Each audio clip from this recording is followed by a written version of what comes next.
اپنی محبت کی آنکھوں میں اپنے لیے نفرت دیکھ کر اسے فجر کی تکلیف کا شدت سے احساس ہوا۔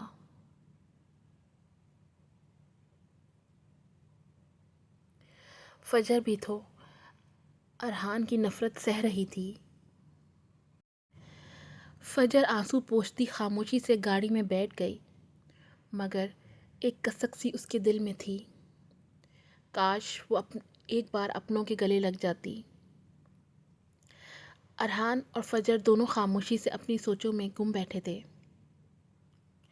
گاڑی ایئرپورٹ کے باہر رکی، دونوں اپنی سوچوں سے باہر نکلے۔